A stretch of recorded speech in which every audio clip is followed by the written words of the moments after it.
Bonjour à tous, bonjour d'être parmi nous ce matin, cet après-midi, ce soir.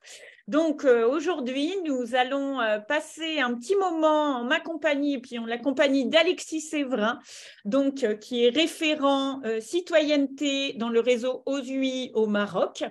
Et ce soir, nous allons parler donc d'éducation aux médias et du parcours citoyen des élèves. Donc, je vous mets dans le chat un petit lien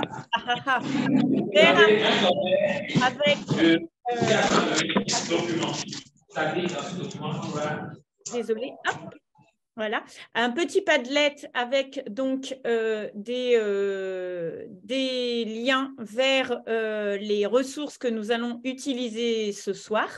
Et nous allons donc commencer. Donc, le Padlet reste ouvert, donc vous pourrez regarder au fur et à mesure si vous avez besoin des liens, les consulter donc après notre présentation. Et nous allons aujourd'hui vous parler donc de l'EMI, l'éducation à la citoyenneté, et quelle place je vais faire pour cela dans ma classe. Est-ce que tout va bien? Vous voyez mon écran? Oui, pas de problème, Marjorie. Okay, ça marche. Très bien. Alors, c'est parti, Monsieur Séverin. Nous sommes prêts pour nous lancer dans la citoyenneté et l'éducation aux médias. Très bien. Ouais, merci beaucoup, Marjorie. Alors, tu es déjà au 3e slide. Tu vas presque trop vite pour moi. Merci une fois de plus donc, de me permettre de m'exprimer ce soir avec vous tous et de participer à cette très belle dynamique qui est cette semaine de l'éducation à la citoyenneté, qui vient précéder la semaine de la presse et des médias dans l'école que vous connaissez et à laquelle j'espère vous avez envie d'adhérer dans une belle dynamique. Nous, on s'est posé la question avec Marjorie parce que Marjorie, vous la connaissez bien sûr et vous connaissez son travail.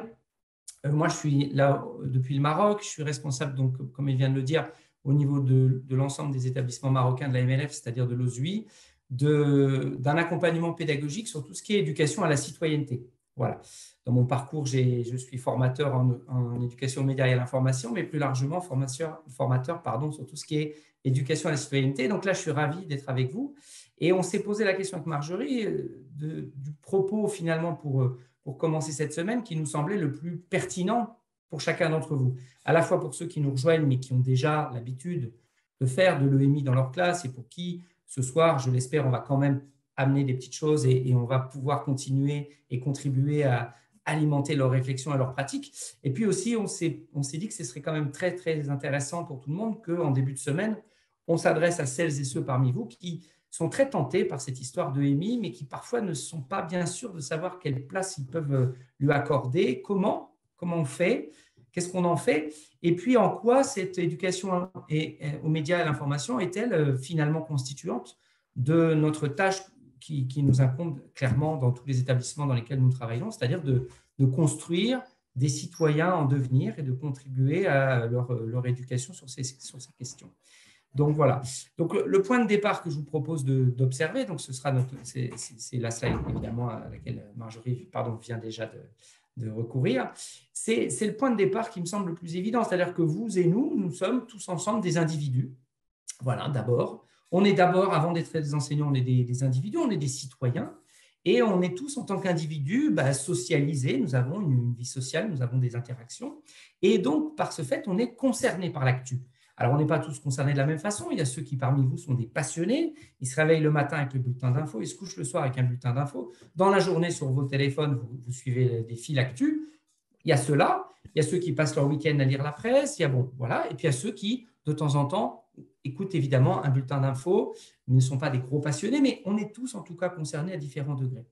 Et on est tous, et là, j'ai cité Ignacio Ramonet, qui a eu quand même pendant de nombreuses années la possibilité d'exercer sa plume dans le monde diplomatique et qui nous a proposé très souvent des réflexions justement sur le rôle du citoyen.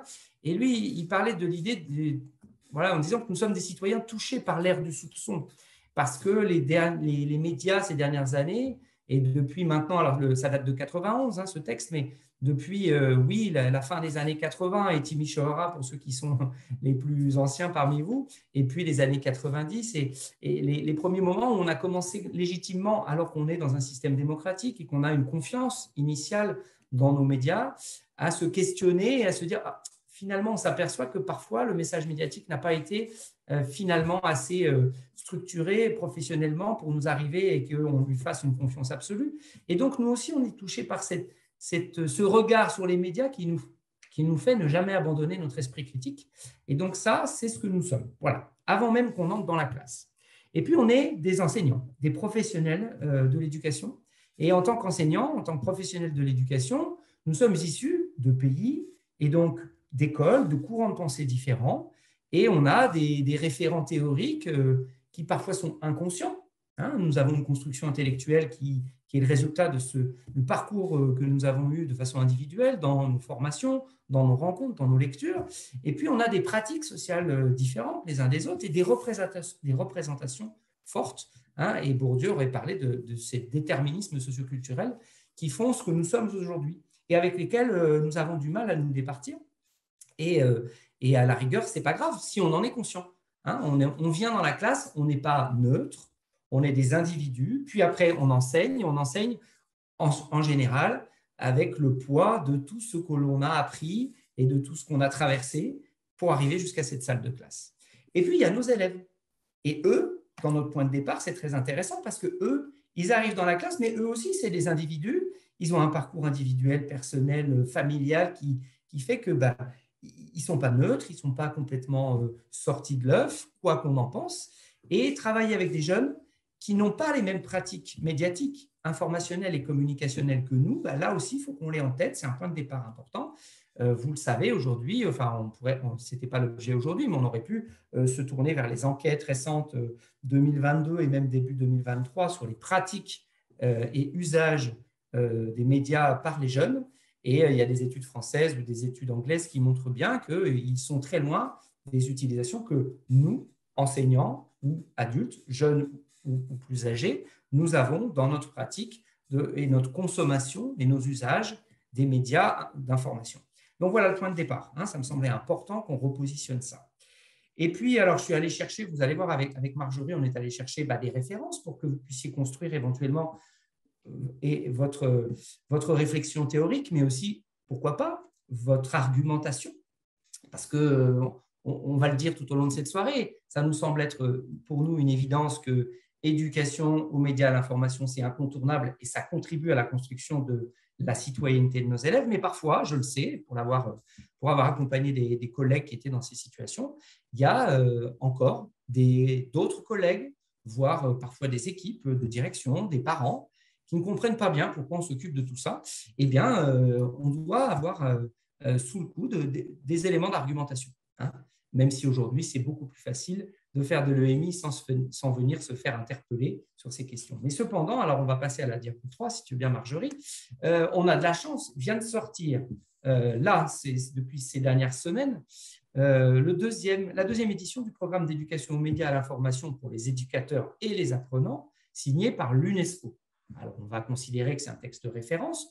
Il a déjà ses critiques, hein, pas de problème. C'est la façon dont l'ONU se positionne sur l'éducation aux médias et à l'information. Mais moi, ce qui m'interpelle et ce qui m'intéresse là ce soir, c'est les propos qu'on trouve dans les premières pages finalement de ce programme d'éducation aux médias et à l'information qui est proposé par l'UNESCO. Bien sûr, il est dans le Padlet, hein, ne vous inquiétez pas, vous n'avez pas besoin de chercher maintenant. Et que dit l'UNESCO? Alors, c'est très intéressant parce qu'il se pose une question et on l'a retranscrite, là, vous la voyez. Pouvons-nous améliorer nos sociétés en cliquant à bon escient? Alors, évidemment, améliorer les sociétés, c'est une action extrêmement engagée, extrêmement citoyenne, voire politique. On ne va pas se cacher derrière les mots, hein, c'est vraiment une action politique. Et que propose l'UNESCO? Rien de moins que, et si ensemble, politiquement, nous prenions des actions pour changer, améliorer nos sociétés en faisant un bon usage des pratiques médiatiques et des pratiques numériques. Et donc, qu'est-ce qu'ils disent? Ils disent voilà, l'éducation aux médias à l'information couvre les compétences qui permettent à chacun d'interagir de façon critique et efficace avec le contenu, les institutions qui fournissent ce contenu et les technologies numériques. Donc ça, on voit bien quel type de relation on peut positionner. Même vous, dans vos pratiques, voire même déjà, je suis sûr qu'il y en a certains d'entre vous qui, dans la classe, voient bien où on peut se positionner. Et l'UNESCO continue ce propos en disant « Les capacités dans ces domaines sont indispensables pour tout citoyen, quel que soit son âge et son origine. » On est donc bien là au cœur des préoccupations essentielles de l'UNESCO, c'est-à-dire former un citoyen capable d'interagir et d'améliorer la société. Et pour l'UNESCO, l'EMI, c'est incontournable, c'est indispensable pour un citoyen de 2023. Donc là-dessus, je pense qu'on est tous d'accord, mais c'est très important de se dire que voilà, quand on fait ça, on bosse dans la direction que l'ONU a envie de suggérer à l'ensemble des États membres. Et avec tous les experts qui ont contribué à l'élaboration de ce programme, je pense qu'on nous voilà équipés si on veut bien rentrer un petit peu dans ces détails. Alors évidemment, et ça va être la diapo suivante, merci Marjorie, que dit l'éducation nationale en France? Alors, l'éducation nationale en France, elle est dans une situation… Alors Marjorie, si tu n'hésites pas, là j'ai commencé à vampiriser le moment de parole, même si on se l'est réparti, mais voilà, sur l'éducation nationale en France, Marjorie et moi, on est issus du système français, de l'éducation nationale en France. On est enseignants tous les deux de ce système qu'on connaît bien. Mais voilà, sur l'EMI, c'est clairement une compétence du 21e siècle. Voilà. Et ça a été identifié par la Commission européenne, par l'OCDE, par l'UNICEF, voilà, l'UNESCO, on vient de l'évoquer, le Conseil de l'Europe.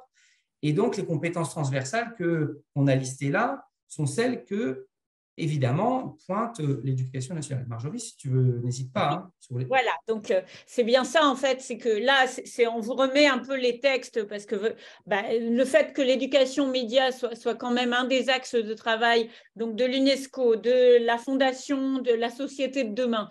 On est également dans une société technologique numérique qu'il faut prendre en compte. Donc l'idée, c'est de repartir un petit peu de ces postulats-là. C'est pas pour… vous donner des textes, mais c'est pour ancrer un peu cette éducation à l'EMI. Et en fait, on voit que l'éducation à l'EMI, quelque part, ça recoupe aussi également tout ce qu'on appelle aujourd'hui les soft skills, c'est-à-dire les capacités, les compétences du 21e siècle. Et donc, en fait, il ne s'agit plus d'être seulement dans… Et c'est là peut-être où l'éducation aux médias a toujours été un peu précurseur. Il ne s'agit plus d'être seulement dans les connaissances, mais en fait… d'être dans une démarche, voilà, alors ce fameux esprit critique qu'on entend un petit peu à toutes les sauces, mais quand même qui est une compétence aujourd'hui, c'est-à-dire être capable d'accéder à une information, de la valider, d'en voir les limites, être capable de s'exprimer sur cette information, donc persuader, convaincre, débattre, etc. C'est aussi le monde où on vit aujourd'hui, où l'opinion à vitrine… sur la place publique. Également réfléchir en termes de créativité, c'est-à-dire l'éducation aux médias, c'est aussi apprendre à produire de l'information et dans quelle mesure. Donc là, on vient de finir quelque chose sur la littératie numérique, c'est ça. Nos élèves aujourd'hui, ils sont connectés, hyper connectés, supra-connectés, mais ils n'ont pas toujours en fait les capacités, ils ont les capacités techniques pour atteindre un but, échanger, communiquer avec leurs amis, trouver une information, mais quel recul on a par rapport à ça. Et puis également, voilà, l'idée de collaborer, parce qu'en fait, l'information, elle est aussi, elle a un côté socialisant, elle est sociale. Une information qu'on garde pour soi, ça ne sert à rien. L'information, on la partage. Donc, dans quelle mesure, en fait, on la partage et qu'est-ce qu'on a le droit de partager dans une société ? En tout cas sur la place publique. Et puis également l'idée d'agir, en fait. Et ça, c'est quelque chose qu'on va retrouver dans tous les versants de l'éducation à la citoyenneté, que ce soit au niveau de l'écologie, que ce soit au niveau des médias, que ce soit au niveau de la posture, Alexis disait politique, c'est-à-dire aujourd'hui, comment on apprend à nos élèves à agir, interagir dans la société et dans le monde de demain. Alors, donc, c'est un peu pour contextualiser, pour redonner les grands axes.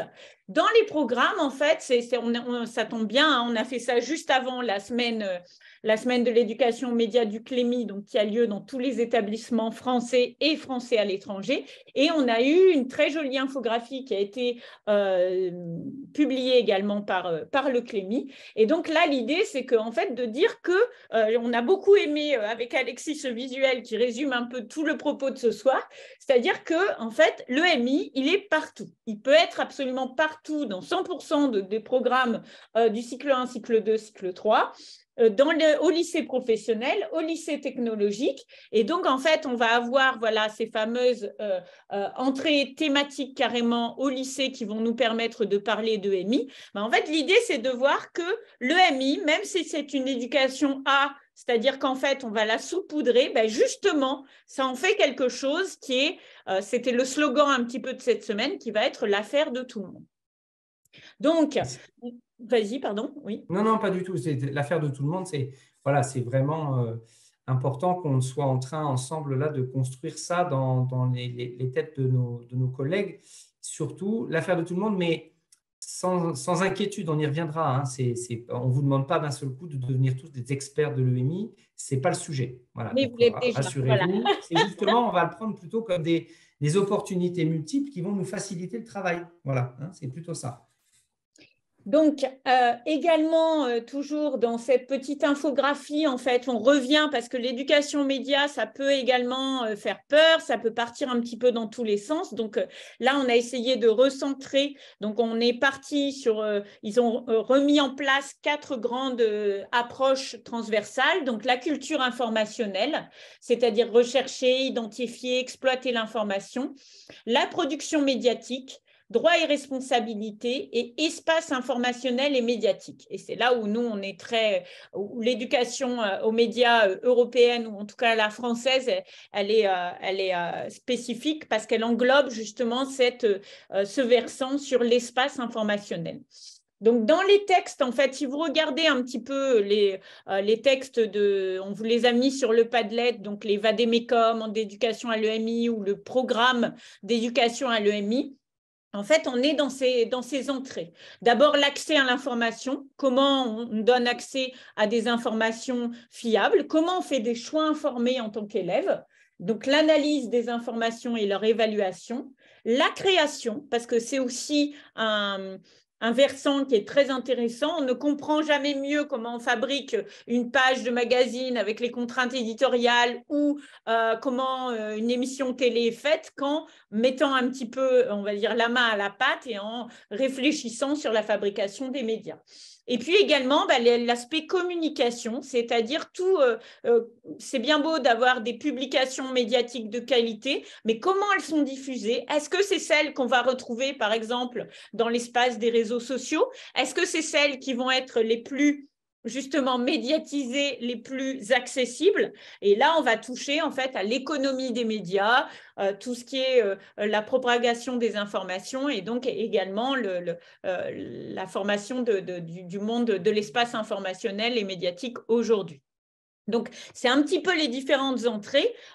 On peut les prendre dans le sens qu'on veut, mais l'idée, c'est de vous montrer qu'en fait, sous l'éducation média, il y a beaucoup de choses, mais en même temps, ça nous permet de justement mettre en place des petites activités pour faire réfléchir nos élèves et les accompagner dans le développement donc, de leur parcours citoyen. Alors, justement, avant d'aller jusqu'au parcours citoyen, mais je vois que Thibaut Marchand nous a fait un petit message là. Le problème aussi, quand c'est l'affaire de tous, c'est que cela finit parfois par être l'affaire de personne. Donc là, Thibaut, je pense qu'on a tous vécu ça, évidemment, à dire par exemple que l'esprit critique, ça nous concerne tous, et si personne ne sait par quel bout on prend l'esprit critique et comment on forme un esprit critique, non, on est d'accord pour ce qu'on a dit tout à l'heure, c'est-à-dire c'est l'affaire de tous, mais ce qu'on veut ce soir, notre propos, ça va être de vous dire que voilà, quand on n'a jusqu'à présent peut-être pas réussi à rentrer dans cette logique, on veut essayer de vous donner des pistes pour que vous trouviez ça finalement assez accessible dans une démarche initiale. Voilà. Après, les passionnés vont aller plus loin, c'est peut-être le cas de monsieur Thibaut Marchand, mais pour les autres, on va y aller justement ensemble, tranquillement, et on va tous pouvoir dire, bah oui, je peux faire un petit truc et je contribue à. Voilà. Alors, je contribue à quoi? Alors, justement, maintenant, effectivement, merci Marjorie de mettre la diapo suivante. En fait, tout ça, vous le connaissez, ce parcours, ce parcours citoyen, hein, il existe maintenant depuis suffisamment d'années pour être parfois, alors c'est parfois un serpent de mer. Hein, il y a des établissements où on dit, ah, c'est bien, c'est dans le parcours citoyen, puis finalement, on n'a pas bien construit. Ou alors, parfois, on se retrouve avec le parcours citoyen, puis on ne sait pas trop quoi mettre dedans, etc., etc.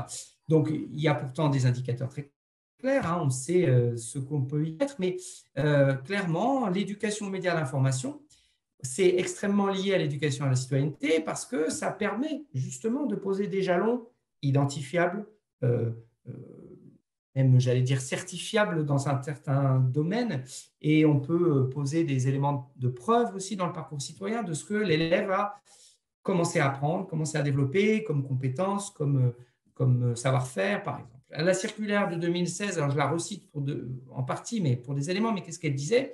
Elle disait, voilà, l'élève, c'est un citoyen en devenir pendant toute la plus grande durée de son parcours scolaire, c'est un citoyen en devenir, il prend progressivement conscience de ses droits, de ses devoirs, de ses responsabilités, et il expérimente, et c'est ça qui nous intéresse aussi, hein, au contact des autres, ses capacités à agir, à collaborer, et il essaye avec des activités différentes d'améliorer cet aspect.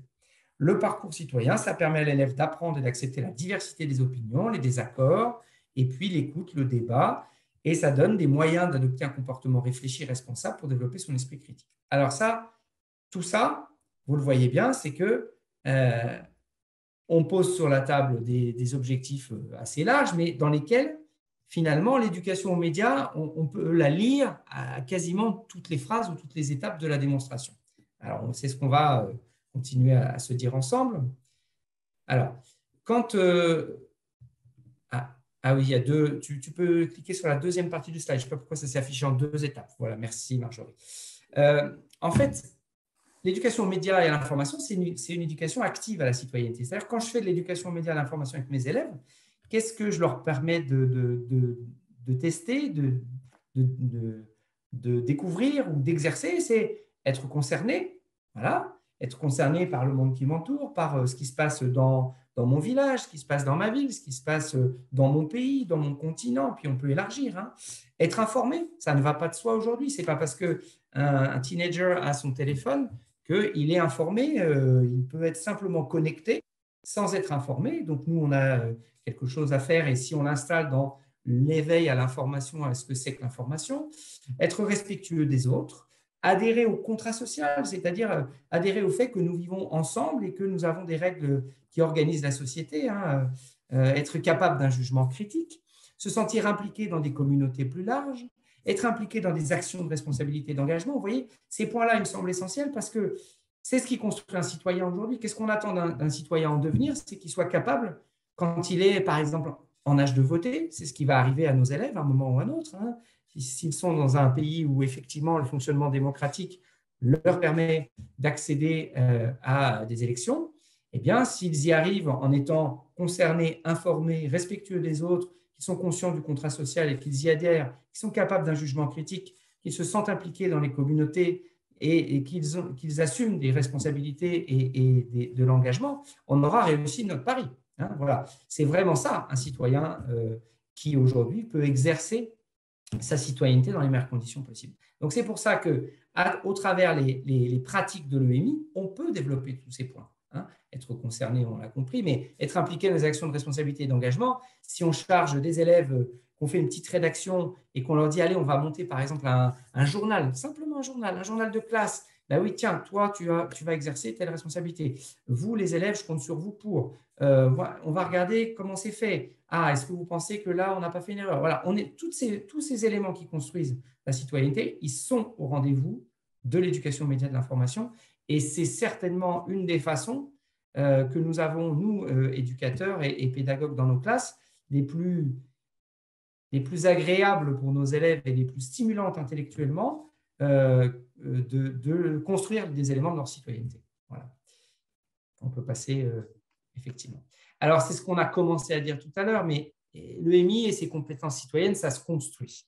Ça ne vient pas, voilà, on va se rassurer tous, c'est-à-dire en particulier ceux qui, depuis le début, sont avec nous et se disent oh là là, il m'entraîne dans un truc que je ne maîtrise pas, je ne suis pas très à l'aise, peut-être que finalement, je vais couper ma caméra ou je vais juste laisser le son, je vais les écouter de loin parce que finalement, peut-être que ce n'est pas pour moi, c'est un peu trop complexe ou je suis loin de tout ça. Alors, ceux-là, revenez, remettez-vous assis, restez avec nous parce que nous, on voudrait vous rassurer. L'éducation aux médias à l'information, ça ne s'acquiert pas en une fois. Je ne vais pas faire un cours une fois et tous mes élèves d'un seul coup vont être formés à la citoyenneté et maîtriser les médias. Pas du tout. Ce n'est pas parce que vous n'êtes pas bon, c'est parce que ce n'est pas possible. Et c'est parce que ça n'est pas intéressant d'imaginer ça comme ça. Pas du tout. C'est plutôt une expérience vécue et un processus dynamique. Et ce n'est pas pour rien que le CLEMI, par exemple, a conçu et pensé un curriculum qui accompagne les élèves depuis l'école primaire, l'école maternelle, pardon, jusqu'au lycée. Ce n'est pas pour rien qu'ils ont relu le programme pour y trouver la place nécessaire et les entrées éventuelles qu'ils vous proposent pour pouvoir faire un peu d'éducation aux médias. Et à part nos collègues qui sont en primaire, qui évidemment ont la maîtrise de l'ensemble des enseignements dans leur classe pour leur classe, qui eux vont avoir plusieurs portes d'entrée et ils font des choix, les autres qui travaillent dans le secondaire, vous enseignez une matière, parfois deux, et vous ne pouvez pas tout faire avec ces deux matières. Ben, ce n'est pas grave. L'éducation aux médias à l'information, ce n'est pas un truc. Il n'y a pas un prof d'éducation aux médias à l'information, même s'il est spécialiste dans l'établissement, ça reste nos collègues professeurs documentalistes. C'est vers eux qu'on va se tourner. Je pense que Marjorie en parlera évidemment tout à l'heure, mais c'est vers eux qu'on va se tourner si on a un doute, si on n'est pas sûr, si on cherche des outils efficaces, etc. Et donc, ceux-là, évidemment, c'est nos experts, mais les autres, eh bien, on va se dire qu'on va contribuer à l'éducation aux médias, à l'information de nos élèves. On va apporter quelque chose, mais on va essayer de rester modeste, même si on est exigeant sur l'objectif final, c'est-à-dire former des citoyens. Voilà, ben ça s'acquiert. Ça ne se fait pas en 5 minutes. C'est un processus long et il faut que ce soit vécu tout au long du parcours de nos élèves. Voilà, exactement. Oui, par exemple, en français, bien sûr, vous avez raison, mais ça ne peut pas être le prof de français en quatrième, c'est Sof qui nous le redit, ça ne peut pas être le prof de français tout seul qui va tout gérer, bien entendu, et surtout pas, hein, même s'il a en charge des éléments, le prof de MC, il a aussi en charge clairement à identifier des éléments, etc., etc. On va tous construire quelque chose, et c'est justement tout l'intérêt. Hein, on est dans une dynamique, alors, ce n'est pas toujours facile de travailler en équipe, on le sait, parfois c'est une évidence selon les équipes, ça dépend vraiment, mais malgré tout, on a tous un petit bout du puzzle, et quand on construit le puzzle tous ensemble, à la fin, on a quand même un truc qui vaut vraiment la peine. Ça peut permettre une très belle interdisciplinarité, merci Sof, c'est tout à fait exact. Et Olivier Douteau nous redit, c'est au programme de plein de matières différentes qui permettent de proposer des projets, exactement. Merci. Marjorie, là… Voilà, ma transition est toute faite. Donc, l'idée, en fait, c'était de reposer un peu les choses parce que, bien entendu, en fait, on va avoir, moi, je suis grande défenseuse du CAPES de documentation et donc du professeur documentaliste, mais on a aussi l'effet inverse, c'est-à-dire que l'EMI, c'est l'affaire de tous, mais bon, bah, si je n'ai pas le temps de le faire, ce n'est pas grave, je vais demander au prof doc, il va le faire. Donc, en fait, l'idée, voilà, c'est de réfléchir à comment chacun, comme l'a très bien dit Alexis, que l'éducation aux médias, en fait, c'est quelque chose qui va recouvrir des réalités qui ne sont pas disciplinaires, qui peuvent être utilisées. C'est pour ça que j'insistais sur la notion de compétence, de recul critique, etc. L'éducation aux médias, on peut mettre plein de choses derrière, depuis la publicité, l'éducation civique, le cinéma, la presse écrite, etc. Alors ça, c'est tiré également du document de l'UNESCO et en fait, ça peut faire peur parce que ça part un peu dans tous les sens. Mais l'idée, c'est de se dire que justement, si à un moment, en fait, on aborde différentes choses avec en plus notre regard particulier, parce que au bout d'un moment, moi, je vais avoir une vision, en fait, par exemple, de comment aborder le métier de journaliste qui peut ne pas être la même qu'un professeur de sciences. Et donc, l'idée, c'est de mettre bout à bout un peu tous ces savoirs ensemble pour travailler dessus. Donc, quand je disais que c'était l'affaire de tous, c'est-à-dire qu'en fait, ça va être l'affaire de la communauté éducative, c'est-à-dire que c'est vrai que quand on parle d'éducation aux médias, ben, il faut y avoir un volet de la politique d'établissement qui parle, l'évoque, le maintient, etc. Promouvoir également la formation des équipes, parce que comme on l'a dit, ben, ce n'est pas toujours facile de se lancer. Les médias, en plus, c'est quelque chose qui peut être brûlant, qui est d'actualité. On ne sait pas toujours comment parler de certains sujets. Mais voilà, essayer de réfléchir un petit peu ensemble là-dessus. Moi, j'insiste sur le fait que l'éducation média, souvent, en fait, on pense tout de suite aux enseignants documentalistes, bien sûr, hein, en premier. Ensuite, les professeurs de français, les professeurs d'histoire pour l'actualité, les professeurs d'éducation citoyenne qui sont souvent les professeurs d'histoire. Et on a tendance parfois à s'arrêter là.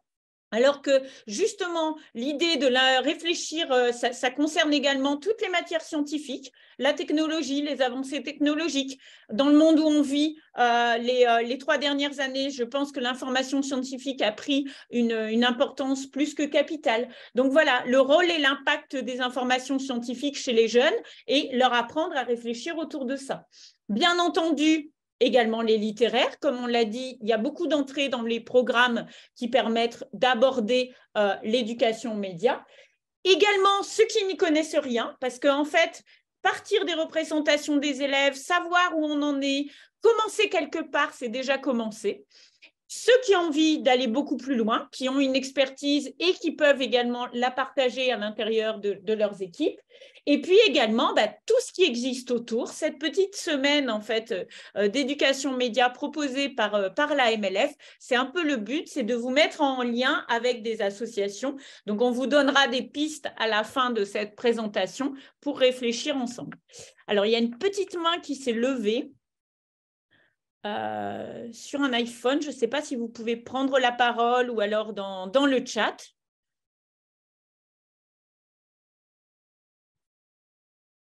Bon, c'était peut-être une petite erreur. Donc, n'hésitez pas si vous voulez mettre des questions dans le chat ou si vous voulez allumer votre micro. Donc, voilà pour revenir un petit peu là-dessus. Donc, qu'est-ce que ça serait en fait que le processus idéal de l'EMI, Alexis? Oui, alors ça on a posé ce. Alors, une fois de plus, hein, ce n'est pas pour vous faire peur, au contraire, c'est pour vous dire voilà, ok, on peut tous y toucher, ce n'est pas compliqué, on peut tous contribuer à cette construction de la citoyenneté au travers les disciplines. On verra tout à l'heure plein d'exemples. Hein, voilà, Marjorie a préparé toute une série d'exemples. Vous allez voir qu'on peut, voilà, le prof de sciences, le prof de PS, il y a des profs qui se sentent des fois éloignés, hein, spontanément. Ils disent, mais comment je vais faire ça, moi, en maths, qu'est-ce que je peux faire avec ça? Il y a plein de choses. Hein. Je pense en maths à des collègues qui travaillaient sur les datas, justement, et qui faisaient parler les données en mathématiques, mais des données issues d'informations qu'ils avaient eu à traiter, qui les remettaient en forme pour finalement les vulgariser, les rendre accessibles, les mettre sous des diagrammes, etc. Donc, c'est une contribution intéressante à l'éducation aux médias, où justement, à partir de la réalisation finale d'un média qui montre un graphique ou quelque chose, et déconstruire un petit peu le procédé pour comprendre d'où vient cette information et pourquoi elle a été mise sous cette forme. Bref.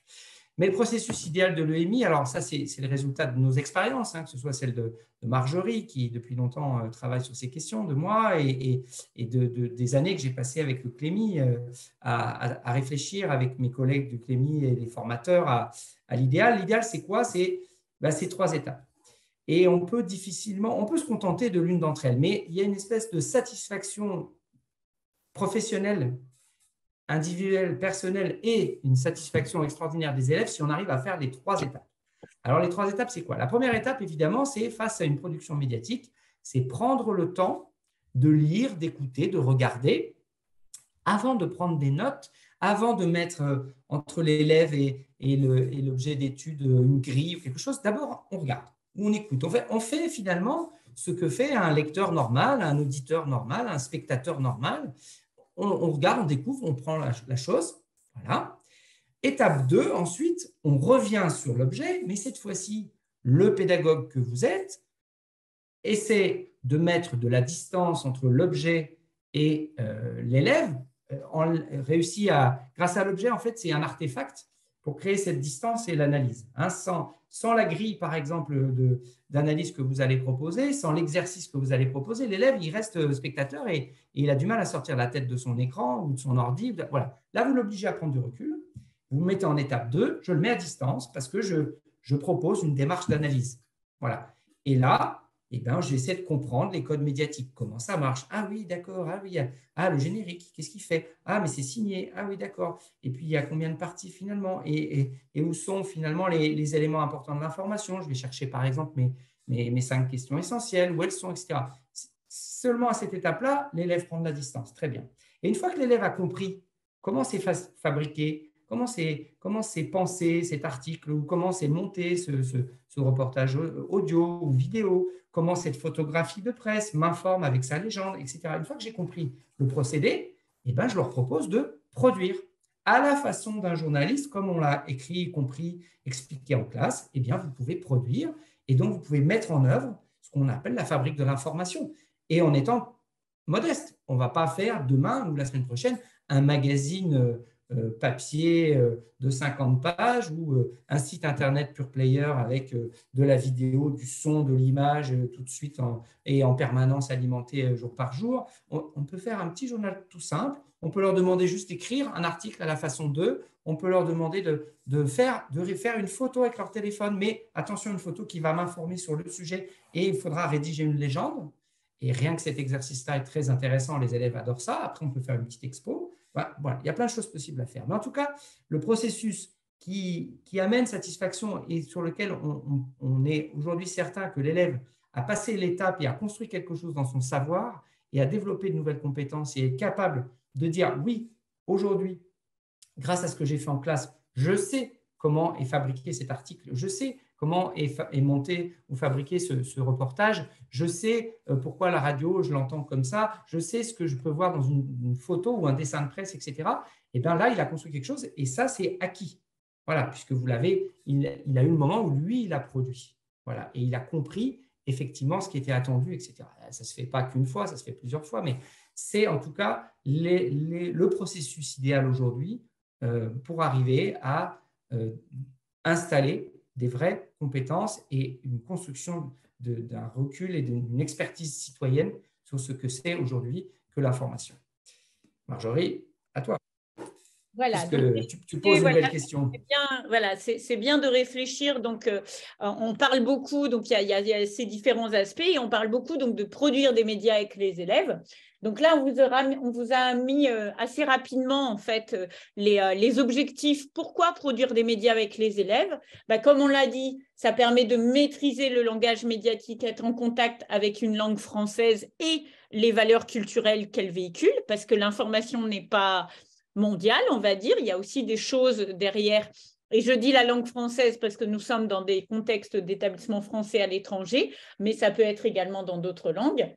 Évaluer le rôle des médias, analyser la fabrique des médias. Donc ça, faire prendre conscience en fait du rôle des médias. Donc là, on est encore une fois dans cette dimension citoyenne. Et puis, comprendre les limites et les biais médiatiques. Alors, sans être dans l'exagération ou toujours dans l'extrême des fake news qui, pour moi, est un peu l'arbre qui cache la forêt, un reportage s'est monté, il y a des choix éditoriaux qui sont faits. Donc, comment on fait comprendre ça aux élèves? Alors, il ne s'agit pas de faire un média pour faire un média, en fait. Il s'agit de réfléchir à quelles sont les intentions pédagogiques. Donc, on avait réfléchi lors de certaines réunions entre professeurs documentalistes ou gens intéressés par l'éducation aux médias à quels médias on pourrait faire en classe. Depuis tout simplement une petite newsletter, une petite chose dans la classe pour, par exemple, diffuser des informations sur un voyage, etc., aux parents, à la communauté sociale. Donc, moi, j'utilise des murs collaboratifs, des Padlet pour donner des informations et garder le contact. Mais c'est également quelque chose qu'il faut travailler avec les élèves. On ne peut pas leur dire, mets tes photos, et puis non. Quelle photo je choisis, dans quelle mesure, quand je veux faire passer des informations, j'ai besoin de mettre une légende. Enfin, voilà, des petites choses à réfléchir. Ensuite, il peut y avoir le blog de classe qui malgré tout continue. Hein, c'est pareil pour donner des petites nouvelles en faisant bien attention au niveau des droits de diffusion, que ce soit des espaces fermés qui ne soient pas accessibles à l'ensemble de l'Internet, par exemple. Devenir journaliste à la maison, donc un petit magazine, un petit journal, ça n'a pas besoin d'être très prétentieux, hein, ça peut être des petites choses avec une mise en page Word, mais l'idée c'est de réfléchir avec les élèves et de leur donner aussi une production qui sera diffusée. Réfléchir sur les images, se raconter. Alors, il y a un regain pour la web radio, les podcasts, etc. J'y reviendrai à la slide d'après. Et puis, travailler les médias sociaux, c'est également quelque chose qu'on peut faire en classe, mais encore une fois avec une intention pédagogique. Parce que c'est vrai que si c'est juste créer un compte Instagram pour créer un compte Instagram, non. À quoi va me servir ce compte Instagram? Quel est le but que je veux mettre derrière? Quels sont les objectifs pédagogiques? Est-ce que je vais travailler dans une discipline en particulier, sur un chapitre en particulier? Enfin, comment je vais réfléchir autour de ça? Donc, c'est vrai que les médias sociaux, ce n'est pas toujours ceux auxquels on pense, mais ça peut être aussi voilà, un détournement, en fait, et ça peut permettre de parler justement de la fabrique de l'information sur ces médias. Alors, la web radio, en fait, c'est l'un des dispositifs les plus, on va dire, les plus simples et, à mon sens, les plus efficaces. Donc, demain, nous accueillerons Thierry Riera qui travaille avec la MLF sur l'atelier web radio, qui fait des formations dans les écoles et qui explique comment faire de la radio avec des élèves. Et en fait, je trouve que c'est vraiment un média très porteur parce que déjà, ils sont très motivés. Par rapport à la vidéo, il n'y a pas cette mise à distance, je ne sais pas mon beau profil, madame, je ne suis pas bien, etc. La radio, on les met devant un micro, on fait une petite mise en scène. Le texte est écrit, ils lisent, ils sont rassurés, ils ont des compétences d'écriture, ils doivent travailler en équipe, c'est-à-dire si on fait plein de bruit pendant qu'on est en train d'enregistrer, ça ne peut pas aller. Et puis, ça demande également des capacités d'organisation, créer le scénario de l'émission, choisir les musiques. Enfin, il y a plein de choses et je trouve que c'est un média qui permet de toucher à beaucoup de composantes médiatiques et donc de vraiment faire une analyse et puis également de réfléchir à la valeur des informations, nos sources, etc. Donc, c'est assez simple à mettre en place, mais pour moi, ça demeure l'un des plus efficaces. Oui, alors si je peux me permettre, on observe ces derniers temps une recrudescence, hein, les web radios depuis quelques années. Dans notre réseau, il y a vraiment une très belle dynamique. Il y a aussi pas mal d'établissements ailleurs, en France par exemple, qui ont des web radios, mais on peut faire simple dans la web radio en faisant par exemple des petits podcasts, hein. On n'est pas obligé d'avoir un studio. Voilà, je pense que Thierry Riera en reparlera aussi de cette possibilité-là, hein.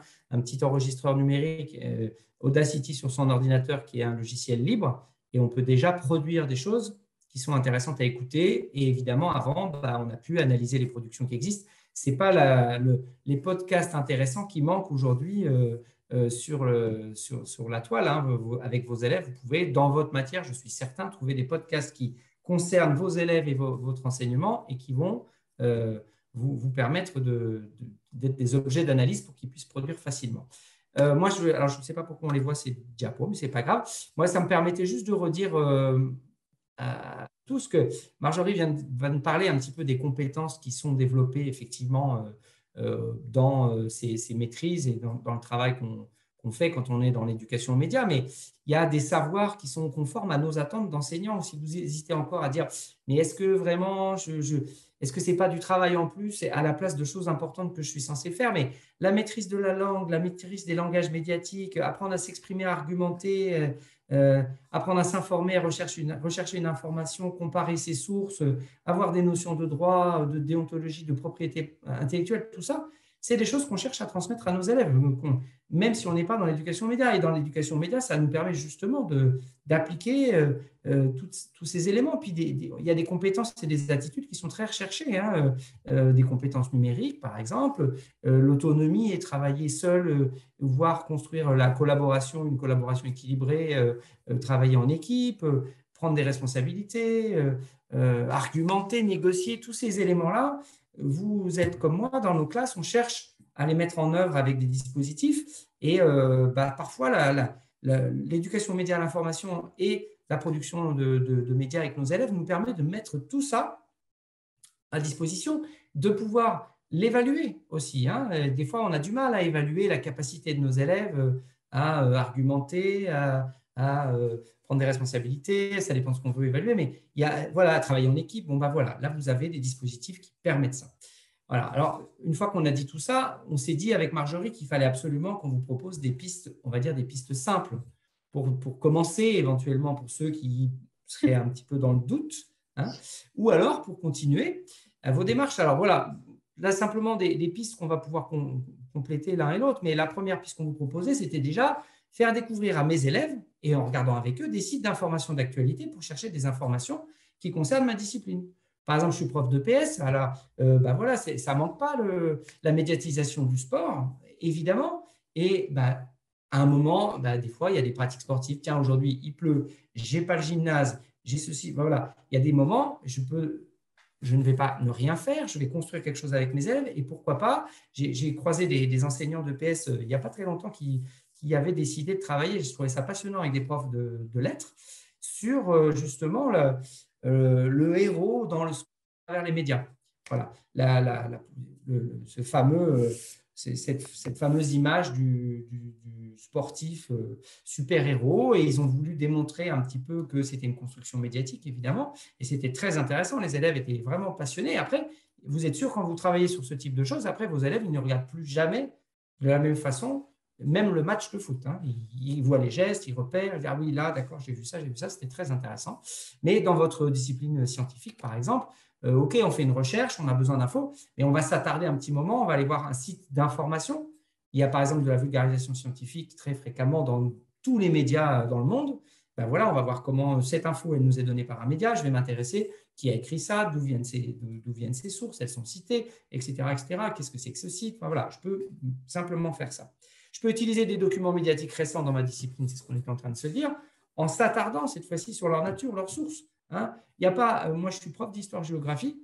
Il n'y a pas un seul manuel d'histoire-géo de la 6e à la terminale dans lequel il n'y a pas des objets médiatiques qui sont considérés comme des documents qu'il nous faut analyser pour travailler avec.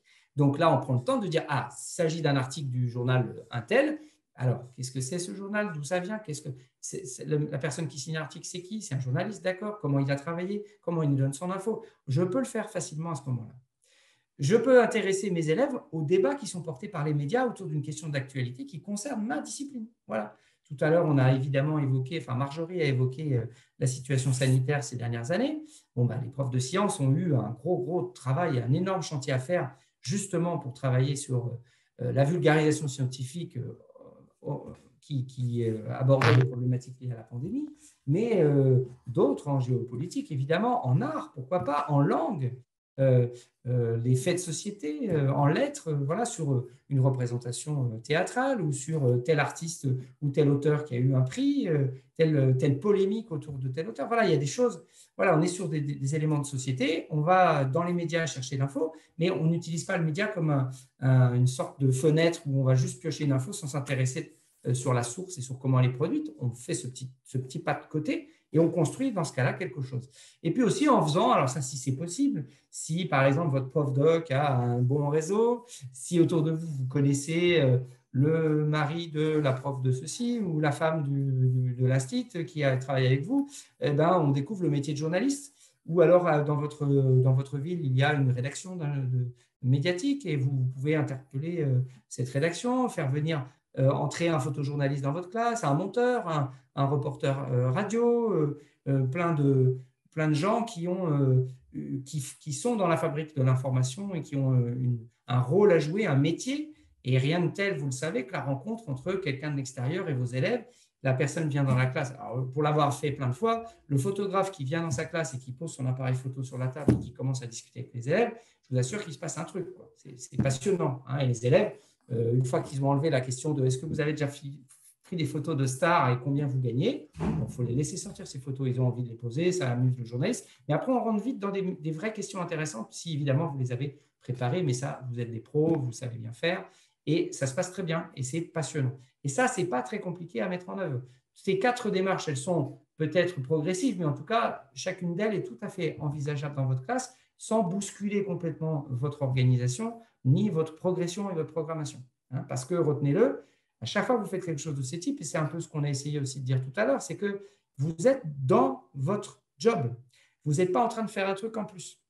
L'éducation aux médias, à l'information, quand je construis la citoyenneté de mes élèves, c'est un outil à mon service et ce n'est pas un truc en plus dans ma hotte. C'est vraiment ce qu'il faut réussir à faire, c'est se dire, moi, je suis professeur des écoles en CE1, comment je peux, tiens, par exemple, avec la pub, les élèves, ils ont à un moment, je leur demande de découper des pubs pour telle chose ou telle chose dans un magazine ou trouver sur un site des pubs pour ceci ou cela, pour illustrer, ou je ne sais pas quoi. Moi, je peux commencer à travailler avec eux sur c'est quoi une pub, comment c'est fait, qu'est-ce que ça me dit, pourquoi ça me dit quelque chose. Voilà.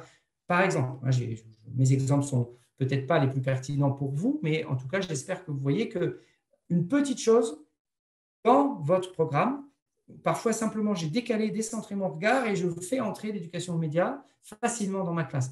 Et moi, ça peut suffire. C'est ma contribution à la construction de quelque chose.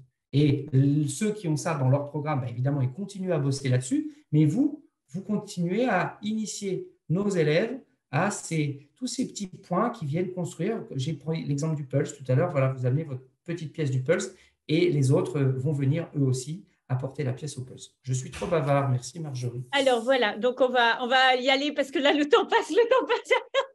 Donc voilà, il y a donc Olivier dit bah oui, c'est sûr que si vous avez des professeurs documentalistes, même d'autres personnes qui sont intéressées par l'EMI, le co-enseignement c'est aussi quelque chose de super et notamment voilà de travailler dessus.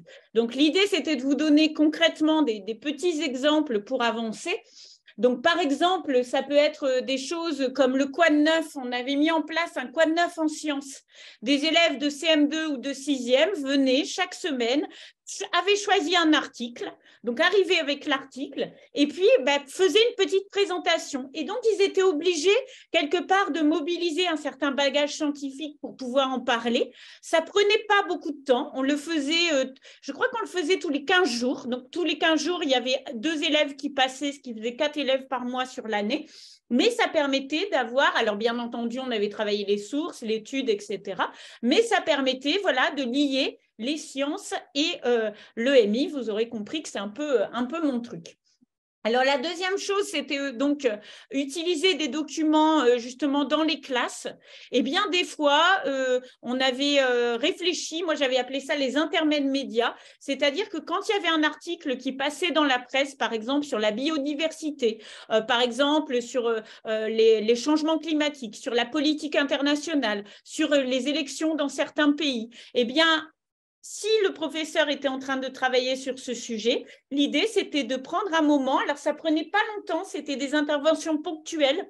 Donc, souvent, c'était une demi-heure, 40 minutes. Les élèves travaillaient, donc étudiaient l'article. D'où vient-il? Qu'est-ce que vous comprenez? Quelle est la valeur de cet article et quelles sont ses limites? Est-ce qu'il y a des choses par exemple, qui n'avaient pas été dit. Et la séance d'après, on faisait un petit, on regardait un petit peu avec le professeur, et la séance d'après, on faisait un petit briefing. On revenait sur la question. On avait traité le sujet, mais par le biais d'un article médiatique.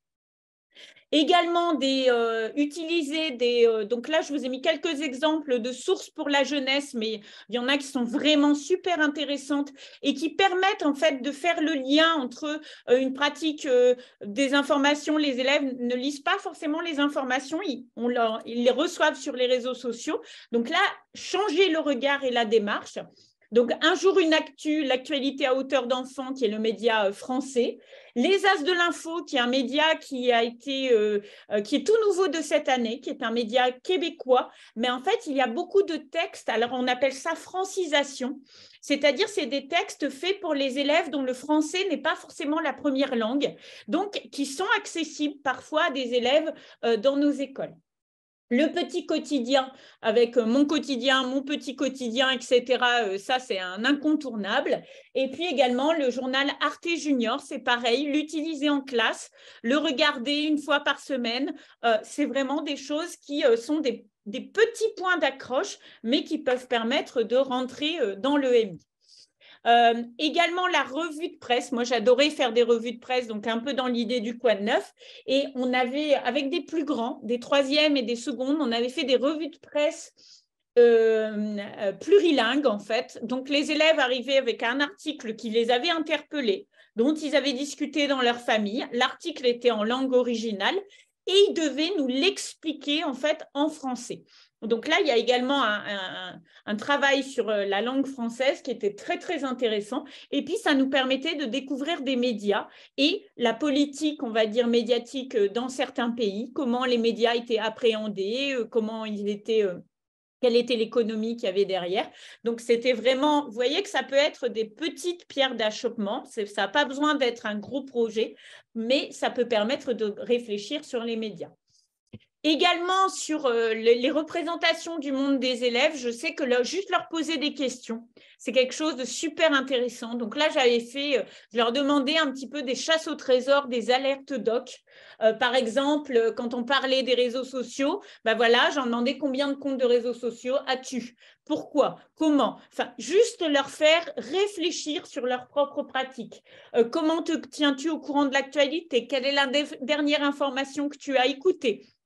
C'est super riche parce qu'en fait, ça permet vraiment de partir de leurs propres pratiques pour aller plus loin. Ben, la dernière information, est-ce que c'est vraiment une information? Comment tu l'as eue? Est-ce que tu es sûr que c'est une information valable? Pourquoi elle t'a intéressé? Enfin, c'est vrai qu'il y a plein de choses à réfléchir autour de ça. Donc voilà, donc pour conclure, en fait, l'idée, c'est vraiment de réfléchir à comment, en fait, on aborde l'éducation média. Alors, en fait, c'est d'abord, en fait, quelque part, une petite prise de conscience par rapport à soi, parce que souvent, en fait, si on ne fait pas de l'éducation média, c'est parce que aussi on a la question de la légitimité. On a la question de, soit il y a quelqu'un qui le fait, soit moi, je ne me sens pas de le faire parce que je ne sais pas trop. Mais si, comme l'a dit Alexis, le PowerPoint fait une boucle. En tant que citoyen, en tant qu'enseignant, on a des représentations, on a une culture médiatique. Et donc, l'idée, c'est de la partager avec les élèves. Et en fait, elle évolue tellement vite que limite, on peut la construire en même temps qu'eux. Mais on va être détenteur de certaines clés, certains codes médiatiques qu'on va pouvoir les amener à réfléchir avec eux. Donc, comprendre comment eux, ils reçoivent l'information, connaître… Pardon, excuse-moi. Voilà. Ce deuxième point, c'est vrai que c'est un point important, c'est-à-dire que nous aussi, on a des représentations sur leurs pratiques informationnelles ou numériques. Hein, on a longtemps cru que, puisqu'ils étaient digital native, ils savaient tout faire. On a longtemps cru que l'info, ça les intéressait jamais. Enfin voilà, on a fait plein d'erreurs qui étaient des représentations. On a des jeunes chercheurs qui travaillent, on a des résultats de recherche qui nous disent vraiment ce qui se passe. Et on peut faire plus simple, on peut faire un petit sondage dans nos élèves avec des petites questions. Quand on veut commencer à parler d'éducation média, souvent c'est une bonne entrée. On les questionne sur leur pratique et ils nous renvoient quelque chose qui souvent est très surprenant parce qu'on ne s'y attend pas.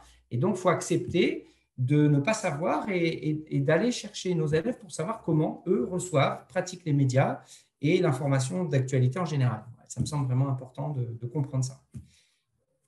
Alors après, on est sur les évolutions médiatiques et numériques et les débats qui animent la profession.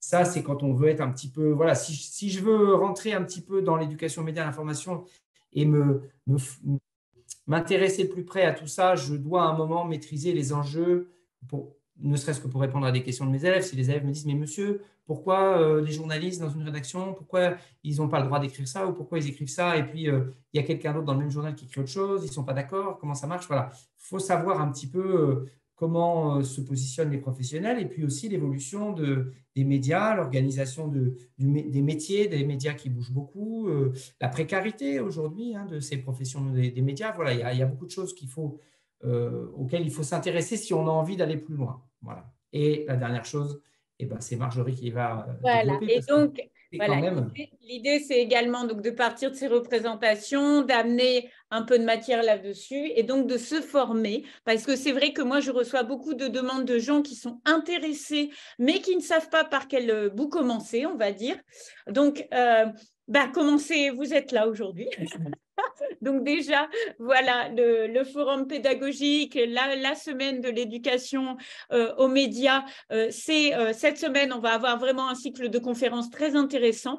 On a beaucoup aussi d'ateliers durant l'année qui sont autour de l'EMI avec d'autres personnes qui interviennent. Nous avons également un site des professeurs documentalistes de la mission laïque et une communauté où vous avez des ressources en éducation aux médias. Donc, si ça vous intéresse, vous pouvez consulter le site internet ou si vous êtes concerné, vous pouvez nous rejoindre sur la communauté des profs doc. Et puis, on a également donc, des partenariats, le Clémy, Abilo Média et l'atelier web radio qui vont faire partie de la semaine des médias cette semaine. Donc, si vous êtes intéressé par monter une web radio, c'est demain avec Thierry Rira. La présentation d'Abilo Média, elle avait lieu juste avant pour nous parler là-dessus. On va également avoir des conférences. Donc, il y a Hélène Charlet qui est avec nous ce soir, qui va faire une conférence jeudi sur la désinformation. Donc, si c'est un sujet qui vous intéresse, on en met un coup cette semaine. Mais voilà, il y a aussi donc le Clémy, Abilo Média et l'atelier web radio. C'est aussi des sites internet où vous pouvez aller chercher des ressources. Alors, il y avait des petites questions dans le Oui, chat. on a toute une série de petits éléments. Donc, il y a eu des échanges de ressources, donc ça, c'était très bien. Évidemment, ici, Radio-Canada, qu'on adore aussi, voilà. Je vous rassure, qui va être dans le Padlet, bien entendu. Et puis, voilà, on parle des intervenants extérieurs qui sont toujours à des moments forts. Voilà, et puis, on remercie. Très intéressant, merci intéressant. Des idées pour goûter aux médias. Voilà, merci beaucoup pour la conférence qui donne envie de creuser. Bon, là, c'est les remerciements, donc on va les garder pour nous.